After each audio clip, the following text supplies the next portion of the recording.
Hi, Southern Shoddy here. Did you know that they added a new painterly filter in Blender 5.2 that converts your renders to a painting style? I didn't either. For some reason, nobody really seems to be talking about it. But it's right here on the asset shelf under the Compositor, and you can just drag and drop it on. The problem is, but the default settings give you okay results, but in this video, we're going to look through how we can alter this and do a better compositing setup to get production-ready painterly renders like the one you see here.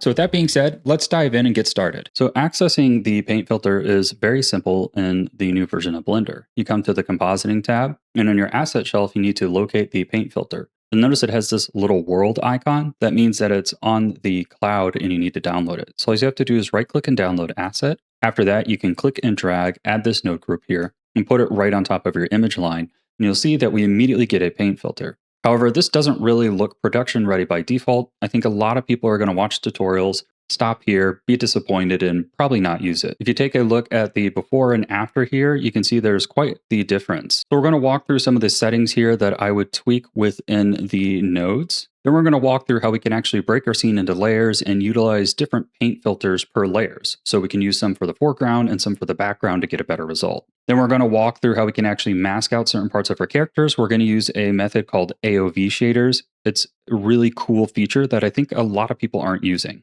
And then after that, I'm going to show you how to add some animation to the paint strokes themselves and also how to get them to stick to the character so it feels like the paint is following along with the character and not just moving behind. But first, what I'd like to do is walk you through some of these settings, and then we'll dive into some of the techniques that I've figured out as well. So right here at the top, we have the texture, and this is going to give you some presets from watercolor, oil paint to digital geometric. There's also a custom option here where you can import your own brushstroke. I did some experiments here, and I wasn't super happy with the results. I've actually found that I think digital geometric would work for almost all of your use cases. Now next below that is the size of the brushstroke. So the smaller the number, the smaller the strokes will be, and the more detailed your painting will be. This is actually what we're going to use later to drive our foreground and background by creating smaller details up front and larger paint strokes in the back. Now below that, we have the simplification. And what this is actually doing is applying a Kuwahara filter to your image before it does the painterly effect. So if we turn this down to 1, so that we have a relatively clean image, I can take the simplification here, and if I turn this up to something like 50, you can kind of get an idea of what it's doing underneath the image. It's trying to simplify the image and remove some of the details so that when you apply those brushstrokes on top, you get a slightly more realistic result. However, if you simplify too much, you can see here you lose all your form. So if I set this back to 4, you can see that is kind of the sweet spot, which is why it's the default. Now beneath here is called accidental color, and this is great because what it does is add random colors to your hues, giving you a bit more of a handmade natural feeling. You're going to want to keep this setting relatively low though, because too high you can see you start to get some pretty wonky colors here. Beneath that we have pooling. This is supposed to represent the depth of the paint as if you had a lot of paint on your paintbrush. If I turn this up here, you can see how we're almost getting harsher edges and deeper shadows. I recommend keeping this number pretty low. Now beneath that we have a sharpness filter. And the thing is that with these effects, you're kind of blurring out your images to process them. So you can use the sharpness here to bring some clarity and sharpness back into it. But you can see here, if you turn it up all the way, you'll essentially end up with the same image. So you can kind of play with this effect and find the sweet spot for you. Though again, I would recommend sticking with the default on this one of around 0.6 to 0.65. Now beneath that, we have the seed, which is to randomize the brushstrokes. And I'm going to show you a formulator that we can insert in here as a driver that will enable it to randomly alter that seed every set number of frames. So I'll show you that equation a bit later in the video. Now tracking is where I want to spend most of my time, so we'll come back to that. But let's dive down to canvas next. And this allows you to add a texture to the overall image.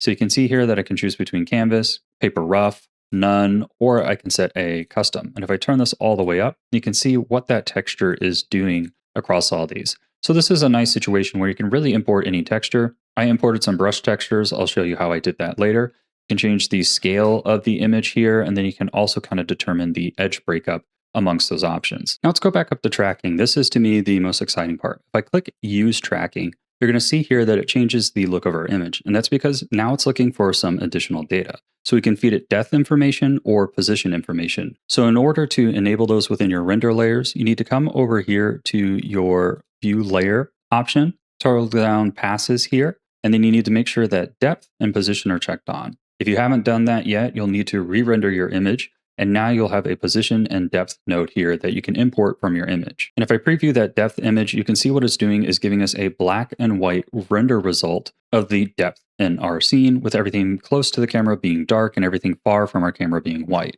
And if we check the position here, you can see this is actually storing all the position data for all the objects and elements in our scene. So one thing I want to note is that when you check on use tracking, it will change the look of your image, as we said, because it's looking for additional data. But even when we plug that information in and check it on and off, you can see we're not getting similar results. And that's because now it's using this to drive the data, so it's not going to be one-to-one. So once you plug this information in, you're still going to need to make some adjustments to kind of get it back to the previous results you had. So I actually recommend starting with your depth and position plugged in before refining the look of your image. So looking at what these do individually here, we can see here that when we have the depth plugged in, what it is trying to do is utilize that depth information to redraw the brushstrokes. So the idea here is that when you do a painting, generally you use smaller brushstrokes for all the elements up front to get all the micro details and things you want to focus on. And then with the backgrounds of paintings, you'll have larger brushstrokes. And that's kind of trying to help you do that. However, I found the results here to not be as good as I would like. So we're actually going to unplug the depth, and we're going to return to that later and how we can do this ourselves using layers. But what is very important is the position option here. This is taking all the position data and using it to stick the brushstroke onto our objects here. Here I've rendered a really ugly but functional example showing you how this works. You can see here that without the position plugged in, that it looks like the objects are just kind of sitting behind a static filter on top of everything. However, if we plug the position data in, you can see that now the brushstrokes realistically stick to all of our objects as if they were intentionally painted there. So let's take a look at how I would recommend kind of utilizing depth.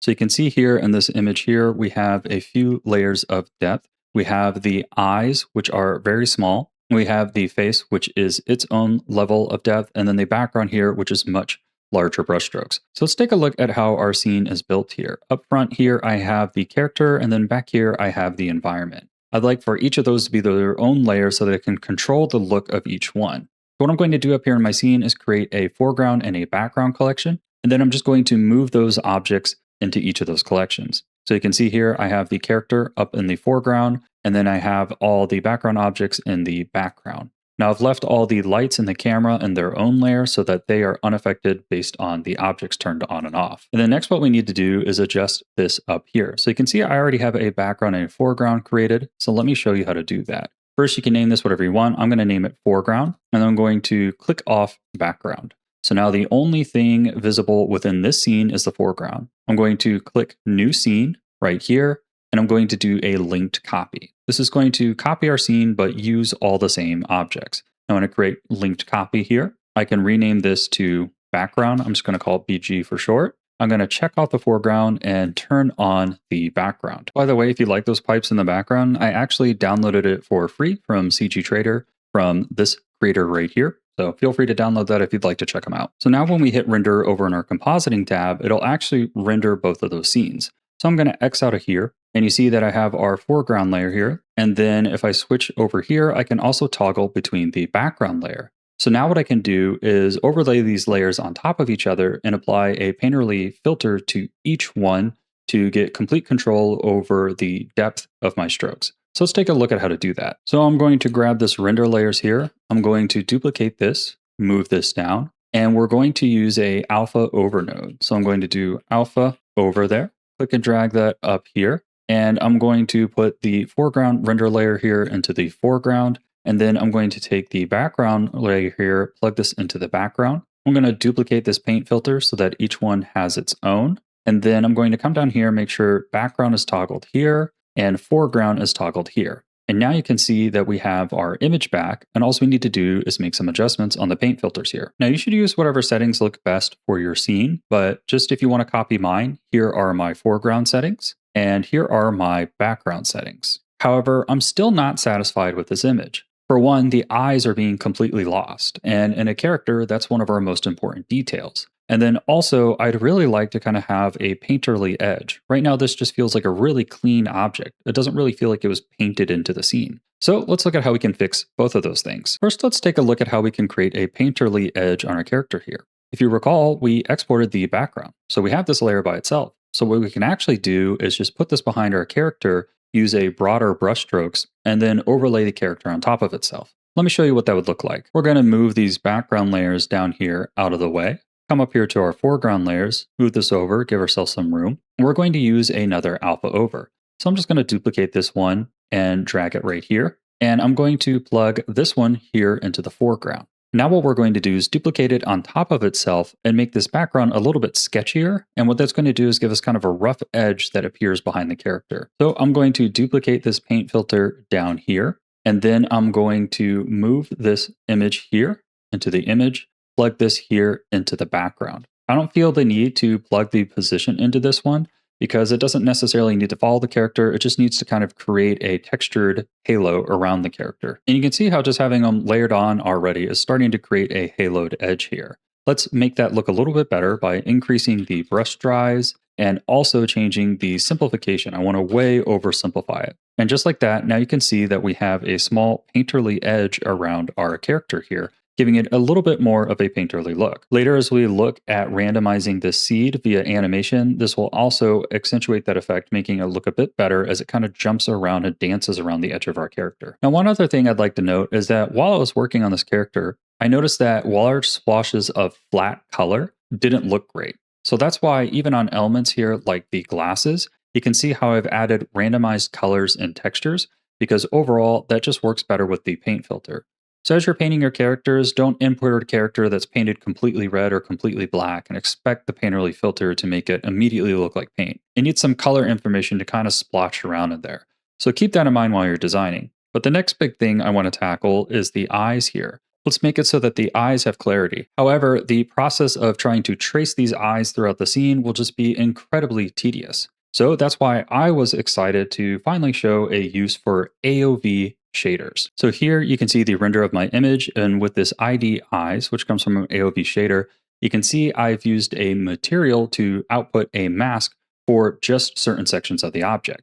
Let me show you how to do that. So if I come to my character model here, you can see that I have two materials, mechanic and mechanic eyes. These are actually the same exact material, with the only difference being that the eyes has an AOV output. So what I've done is I've selected everything that I want masked and applied that material to it. So in this case, I've selected just the eyes, applied that material to the eyes, and then you can come under whatever material you have, search for AOV output, and then you can choose an ID and a color. So here I've called mine ID eyes and changed the color to white. And now when you come over to your view layer, you should see the same exact shader AOV appearing there. I have mine set here to color. Now, if this doesn't automatically appear, you can just click the plus sign and add it manually. And then when you come back to your render and re-render, it will now appear under here as ID eyes, and we can use this as a mask. So I'm going to take this alpha over here, duplicate this, and plug our paint filter character here into the background. Now for the foreground, what I'm going to do is just plug the image in here straight. And then I'm going to use the ID eyes as a mask. So if I plug this here into the factor, you can see now it is applying the paint filter to everything except for the eyes. Now I don't want that to be such a harsh edge. So what I can search for is a blur, put that here over the factor. And I'm just going to set these to something like 30 pixels. And you can see how that's softening the edge. And already we're starting to get much better results. Now I'd like to use a little bit more of a realistic brushstroke for the background. Here you can see how it's kind of using a noise pattern to get that canvas look. So I'm actually going to add a image texture. And for this image, I'm just going to use one from my Crafty asset pack. So I have a free sample pack that you can download on SuperHive, and you can actually download and unpack those materials and pull out the image files if you want. So I'm going to pull in this paintbrush diffuse, which is just a bunch of paintbrushes, and click that there. I'm going to switch this from canvas to custom, and you can see how we've lost our texture there. And if I plug this image back into the texture here, you can see how now we're getting this paintbrush overlay. And then if you like, you can actually add a transform here, turn sampling on to repeat, and make those brush strokes even smaller if you want. So that's a simple way to add some additional texture there to the background. So lastly, let's talk about animation. And there's two elements I want to talk about the animation. One, we want to animate our texture, and two, we want to talk about how we want to animate our character so that they fit in this painterly world better. So first, we're going to want to animate the seed here so that it animates over time. So what I'm going to do is click the seed field here, going to do a hashtag number there. And what that allows you to do is now type in equations into Blender, and it'll use them as a driver here based on the frame rate. So I'm going to type floor, parenthesis, frame divided by, and then I'm going to choose the frame number. So you don't want this to go every frame because the brushstrokes are going to look pretty crazy. So I recommend going something like 4, 6, or 8. I'm going to do 8. And what that means is instead of every frame changing the seed like hashtag frame would normally do, instead what it's going to do is do it every 8 frames. So now if I hit enter, this should turn purple. And if I hit play, you can see how every 8 frames it's changing those brushstrokes to create an animation. Now we can just copy this driver here and paste it into all of our seeds. And then when I hit play, we'll see that now we kind of have a brushstroke animation across everything. Let's talk about the animation on our character here. Now this is not necessarily a hard and fast rule, but in general, when working with more painterly effects, usually they do kind of constant frame rate interpolations, more like stop motion. This generally reads as a bit more handmade and thus kind of works better with the painterly filter. Now, if you're looking to automatically apply this effect to your animations, check out my free video on StopMo, which is a free add-on I developed, which makes it super easy to apply this effect to all animations and manage them in your scene.